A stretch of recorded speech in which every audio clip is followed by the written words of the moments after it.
అగజానన పద్మార్కం గజాననమహర్నిశం అనేకదం తం భక్తానామేకదంతముపాస్మహే. వాగీషాద్యాः సుమనసః సర్వార్థానాముపక్రమే యన్నత్వా కృతకృత్యాः స్యుః తం నమామి గజాననం. బుధం శ్రీనివాసం సుధర్మాత్వభాసం సుధాతుల్యవాక్సంగతం పాండురంగం సుధీనాదమున్యాహ్వయం దేశికార్యం గురుశ్రీత్రయం నిత్యమేతన్నమామి. నమో బ్రహ్మాదిభ్యో బ్రహ్మ విద్యా సంప్రదాయకర్తృభ్యో వంశఋషిభ్యో మహద్భ్యో నమో గురుభ్యః. నారాయణం నమస్కృత్య నరం చైవ నరోత్తమం దేవీం సరస్వతీం వ్యాసం తతో జయముదీరయేత్. స్వస్త్యస్తు సదాం సన్మంగళాని సంతు. వక్తశ్చ శ్రోతॄణాం నిత్యమేకైకశ్లోకశ్రవణ పఠనమాత్రేణ కలికల్మషాపనోదయ పటుతరే శ్రీవేద కనక కథా ప్రస్తూయతే. ఈటీవీ లైఫ్ ఆధ్యాత్మిక ఛానల్ సమర్పిస్తున్న వేదసారం అనే కార్యక్రమాన్ని వీక్షిస్తున్నటువంటి ప్రేక్షకులకు స్వాగతం తెలియజేస్తూ, వేదములు, వేద భాగములు, వేదాంగములు ఇత్యాది విషయముల గురించి మనం తెలుసుకుంటూ ఉన్నాం. అందులో భాగంగానే ఈరోజు వేదానికి సంబంధించినటువంటి వేద పరంపర ఏ విధంగా వచ్చింది, వేదం యొక్క లక్షణాన్ని ఏ విధంగా మనకు అందించారు, అసలు ద్వాపర యుగంలోనే వేదాన్ని ఎందుకు విభజించారు, మామూలుగా మనకు పూర్తిగా కలియుగం 4,32,000 సంవత్సరాలు, దీనికి ఇంటూ 2 ద్వాపర యుగం, పైన 3 త్రేతాయుగం, ఆ పైన 4 కృతయుగం. కృత, త్రేత, ద్వాపర, కలియుగములు 4. ఈ 4 యుగములు కలిస్తే ఒక మహాయుగం.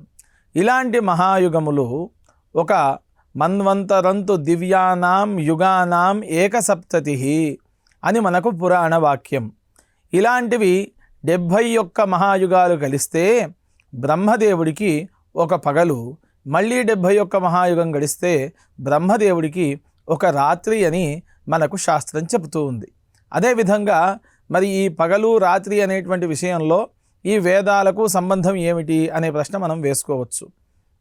శ్రీ మహావిష్ణువుల వారు ఒక రోజునాడు సత్యవ్రతుడు అనేటువంటి పేరు కలిగిన మహారాజుకు దర్శనమిచ్చారు.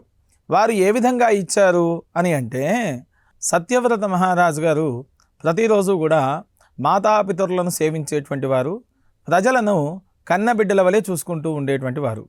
వారు ప్రతిరోజు స్నానానికి ఉత్తమంతు నదీ స్నానం, మధ్యమం కూపము, అంటే ఉత్తములు ఎప్పుడైనా కానీ నదీ స్నానాన్ని ఆచరించాలి అని మనకు శాస్త్రం చెబుతోంది. మధ్యమంగా కూపము అంటే బావులు ఇత్యాది అన్నీ కూడా మధ్యమ స్నానాలు.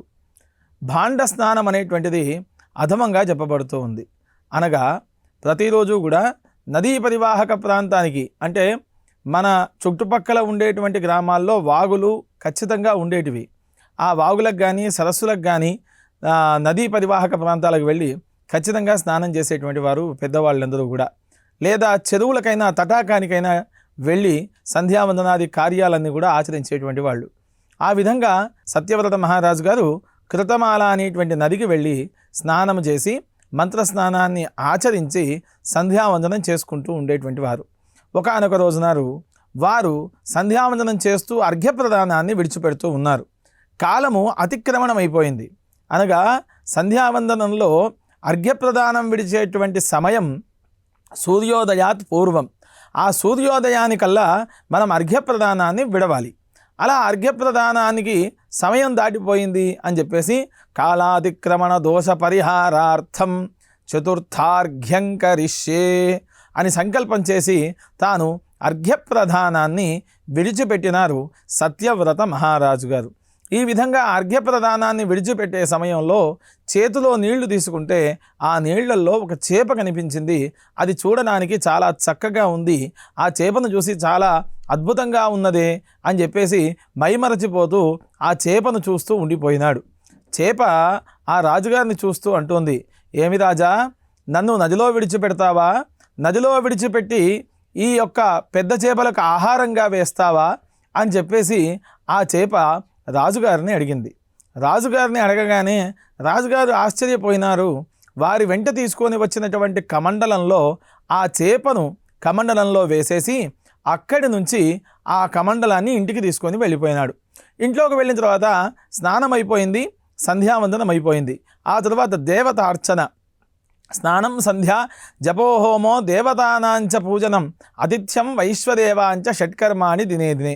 ఈ విధముగా స్నానము సంధ్యావందనం అయిపోయి హోమము కూడా పూర్తి చేసుకొని దేవతార్చనకు కూర్చుంటూ ఉంటే దేవతార్చన మధ్యలో ఆ కమండలం వైపు చూసినాడు ఈ సత్యవ్రత మహారాజు. కమండలమంతా కూడా ఆ చేప నిండిపోయింది. దాన్ని చూసి ఆశ్చర్యపోయి ఏం చేసినాడు అంటే ఒక పెద్ద తాంబాళం తీసుకొని ఆ తాంబాళంలో ఆ చేపను విడిచిపెట్టినాడు మహారాజు. విడిచిపెట్టిన తర్వాత చూసి ఆ చేపతో ముచ్చటిస్తున్నాడు. ఈ తాంబాళం సరిపోయిందా నీకు అని అనగానే సత్యవ్రత మహారాజును చూసి అది నవ్వి నాకు సరిపోయింది మహారాజా అని ఆ చేప చెప్పినట్టుగా మనకు శాస్త్రం చెబుతోంది. ఆ విధముగా ఆ చేపను చూసి మురిసిపోయి తాను సంధ్యావందనము ఆ తరువాత దేవతార్చన పూర్తి చేసుకొని ఆతిథ్యం, వచ్చినటువంటి అతిథులు వాళ్ళకి ఎప్పుడు కూడా అతిథి తిష్టతి ద్వారి ఆపో గృహ్ణాతి యో నరః ఔపోసనం సురాపానం అన్నం గోమాంస భక్షణం అని మనకు కొన్ని శాస్త్రాలు చెబుతూ ఉన్నాయి. అనగా అతిథి ఇంటి బయట నిలబడినప్పుడు మనము కనుక వారికి మంచినీళ్ళో పాద్యానికో అర్ఘ్యానికో నీళ్లు ఇవ్వకుండా మనం భోజనం చేస్తే అది మాంసాహారముతో సమానమైనటువంటిది. కావున వాళ్ళను విడిచిపెట్టి మనం భోజనం చేయరాదు. ఖచ్చితంగా వారిని తీసుకొని వచ్చి వారికి అతిథి మర్యాదలన్నీ కూడా చేసుకున్న తర్వాత ఈ విధంగా మనం భోజనం చేయాలి అని చెప్పేసి మనకు శాస్త్రాలు చెబుతూ ఉన్నాయి. అదే విధముగా ఆ రాజుగారు వచ్చినటువంటి అతిథులు అందరికీ కూడా తాను సత్కారాలు, సత్కార్యాలు, అతిథి మర్యాదలు అన్నీ కూడా చేస్తూ ఉన్నారు.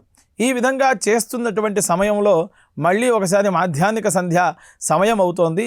ఆ మాధ్యాహ్నిక సంధ్యా సమయంలో ఆ చేపను చూద్దామని చెప్పేసి దాని దగ్గరికి వెళ్ళేసరికి ఆయన ఎందులోనైతే ఏ పాత్రలోనైతే చేపను ఉంచినాడో ఆ పాత్ర అంతా కూడా నిండిపోయింది చేప. దాన్ని చూసి అయ్యో ఈ పాత్ర మొత్తం నిండిపోయిందే అని ఆ చేప మీద జాలిపడి వెంటనే తీసుకొని వెళ్ళి తాను స్నానం ఆచరించేది జలకమాడేటువంటి ఆ కోనేట్లో వదిలిపెట్టినాడు.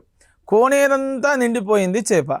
ఆ కోనేరు మొత్తం నిండిపోయేసరికి ఈ చేప ఏదో మాయా చేప ఉన్నట్టున్నది.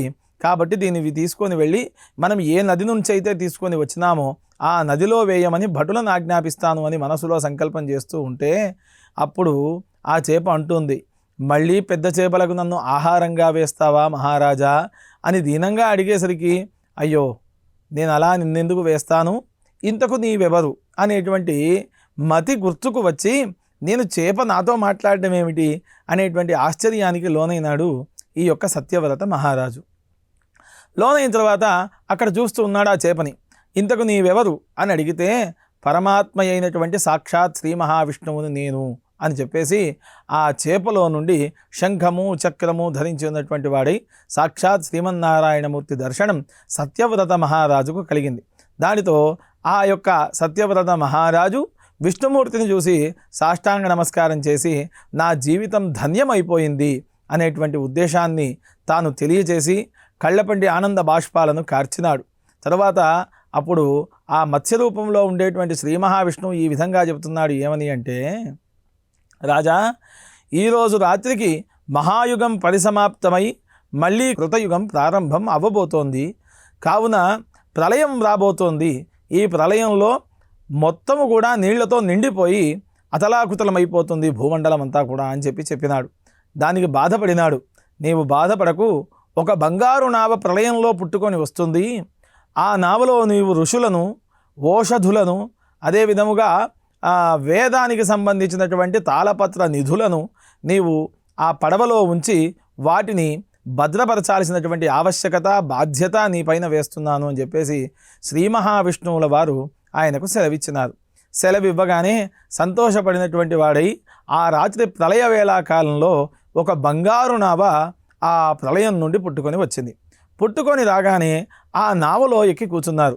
అప్పుడు ఆ మత్స్యనారాయణమూర్తి చెప్పినటువంటి ఒక మాట గుర్తుకు వచ్చింది. ఆ బంగారు నావకు ముందుగా ప్రళయం విపరీతమైనటువంటి సందర్భంలో నేను వస్తాను ఒక చేప రూపంలో.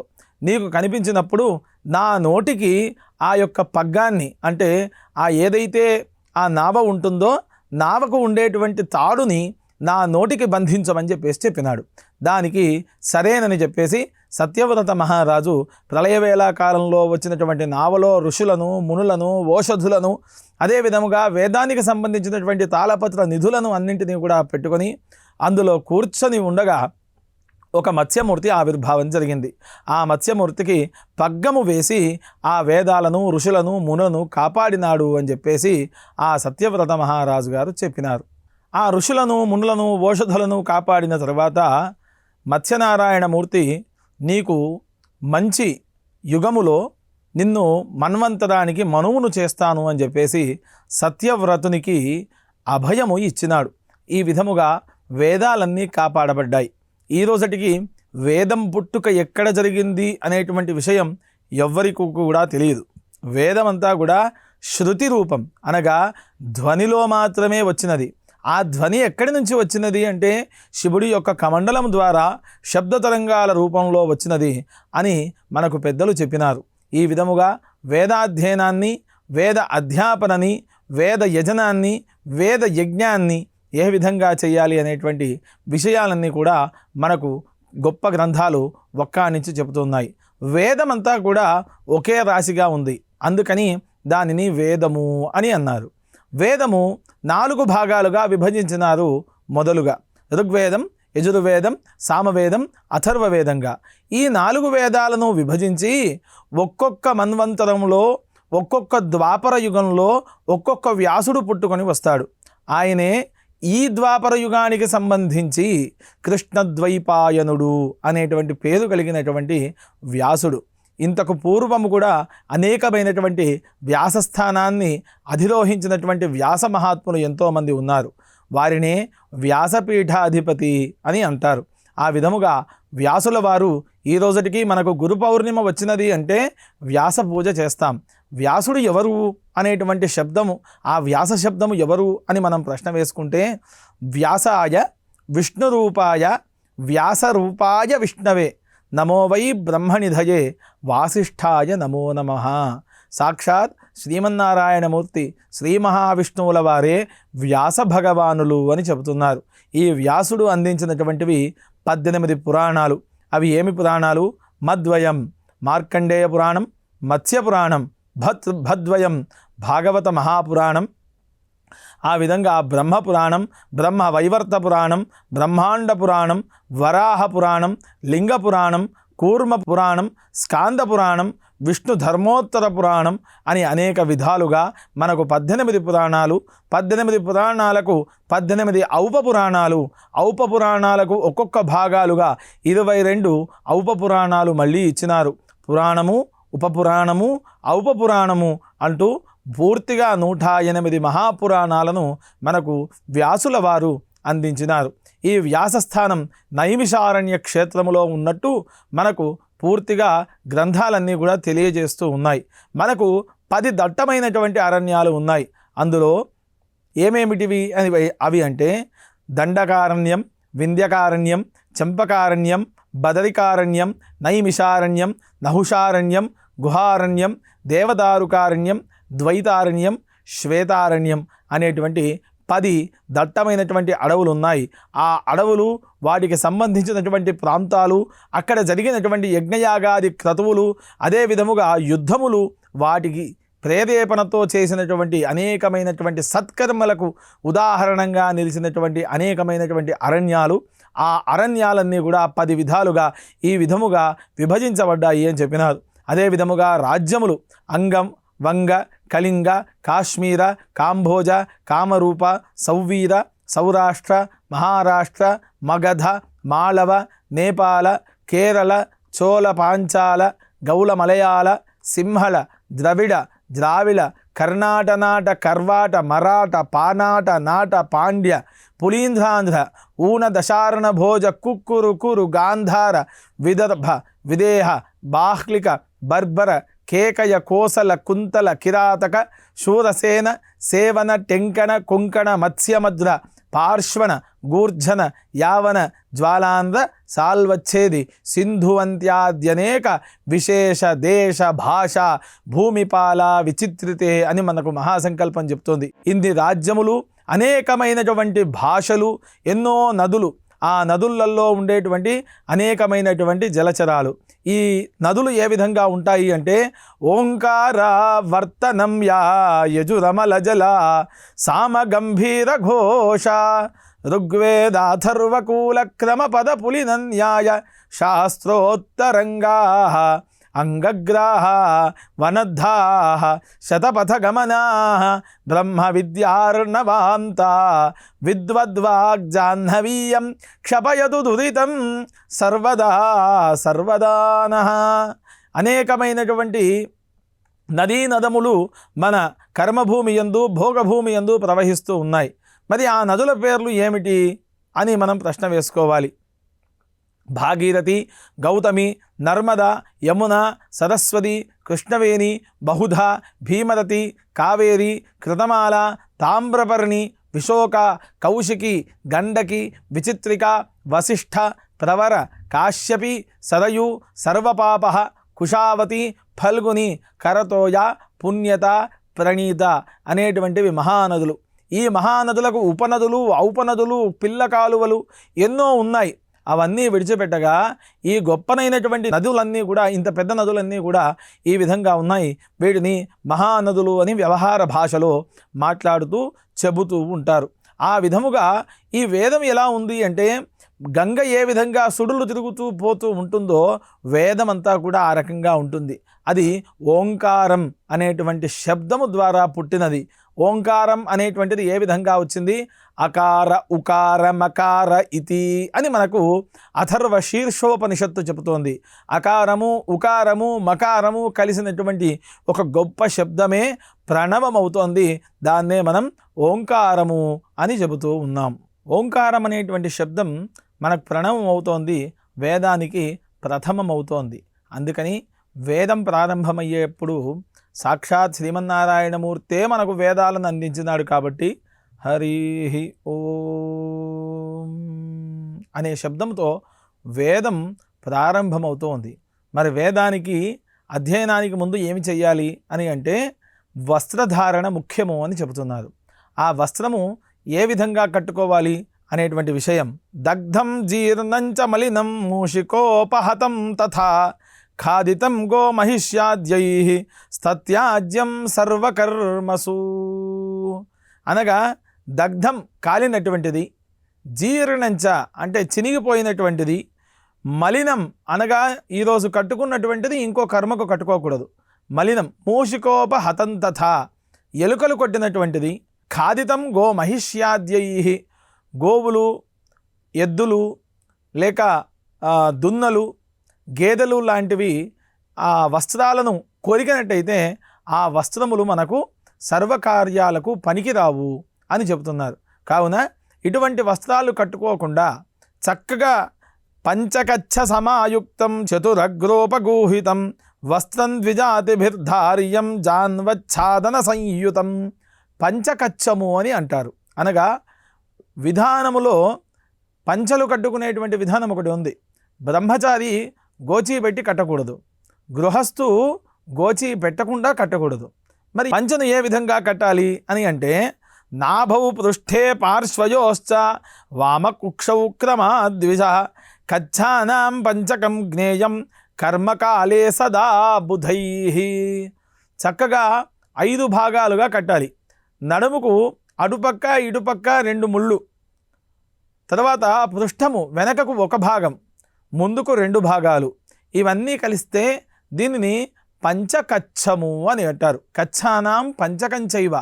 ఈ విధముగా పంచను కట్టినట్టయితేనే మనకు సర్వకర్మలకు కూడా మనము విధానాలకు చేయడానికి అర్హత సంపాదించినటువంటి వాళ్ళం అవుతామని మనకు ధర్మశాస్త్ర గ్రంథాలు చెబుతూ ఉన్నాయి. అదే విధముగా ఊర్ధ్వపుండ్రం అనగా ద్వైతం, అద్వైతం, విశిష్టాద్వైతం, శైవం, శాక్తం అని పలు విధాలుగా బొట్టు పెట్టుకునేటువంటి లక్షణాలు మనకు ఉన్నాయి. మొత్తం కూడా 6 మతాలు. ఇందులో వైదికులు అని, వెలినాడ్లు అని, తర్వాత నియోగులు అని అనేక విధాలుగా విభజించినారు. కానీ ఆ విధముగా కాకుండా దీనికి ఒక లక్షణము ఉన్నది. ఏమిటది అంటే, శివుణ్ణి ఆరాధించేటువంటి వాళ్ళు శైవులు అని, విష్ణువుని ఆరాధించేటువంటి వాళ్ళు వైష్ణవులు అని, సుబ్రహ్మణ్య స్వామిని ఆరాధించేటువంటి వాళ్ళు సేనాధిపతులు అని, గణపతిని ఆరాధించేటువంటి వాళ్ళు గాణాపత్యులు అని, సూర్యుణ్ణి ఆరాధించేటువంటి వాళ్ళు సౌరులు అని, అమ్మవారిని ఆరాధించేటువంటి వాళ్ళు శాక్తేయులు అని ఈ 6 నామాలతో వ్యవహరిస్తూ ఉంటారు. వాళ్ళకి ఊర్ధ్వపుండ్రం లేదా తిర్యక్ పుండ్రం, అడ్డబొట్టు లేదా నిలువుబొట్టు, ఇవి రెండే మనకు ఉండేటువంటివి. అది కూడా పెట్టుకునేటువంటి విధానం మనకు చెబుతూ ఉన్నారు. ఊర్ధ్వపుండ్రం వృధా కుర్యాత్ తిర్యక్ పుండ్రంతు భస్మన చందనేనో భయం కుర్యాత్ అన్యథా నరకం వ్రజేత్. అది ఏమిటి అని అంటే, ఊర్ధ్వపుండ్రం నిలువుగా నామం కానీ, తిర్యక్ పుండ్రం అడ్డముగానైనా సరే, ఊర్ధ్వపుండ్రం పెట్టేటప్పుడు మట్టితో పెట్టాలి. ఇలా పెట్టినప్పుడు మట్టితో పెట్టాలి. తిర్యక్ పుండ్రం పెట్టినప్పుడు భస్మముతో పెట్టాలి లేదా గంధముతో పెట్టాలి.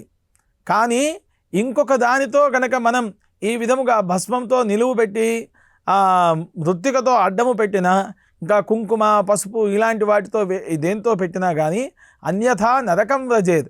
చందనే నోభయం యస్మాత్. చందనం అనగా శ్రీగంధం. శ్రీగంధాన్ని తిర్యక్ పుండ్రంగా ఊర్ధ్వపుండ్రంగా వాడుకోవచ్చు, దానిలో ఇబ్బంది లేదు. కానీ అవి కాకుండా ఇంకా ఏవైనా మనము కనుక బొట్టుగా ఉపయోగించినట్టయితే వాళ్లకు నరకం వస్తుంది అని చెప్పేసి మనకు చెబుతూ ఉన్నారు. జపోహోమస్తదాదానం స్వాధ్యాయ పితృతర్పణం వ్యర్థం భవతి తత్సర్వం ఊర్ధ్వపుండ్రం వినాకృతం.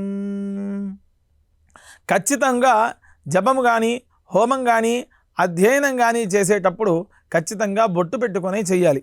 ఆ విధముగా బొట్టు లేనటువంటి జపము కానీ అధ్యయనం కానీ హోమం కానీ నిష్ఫలము అని చెబుతూ మనకు ఈ విధముగా వేద ప్రమాణికమైనటువంటి గ్రంథాలు తెలియజేస్తూ ఉన్నాయి.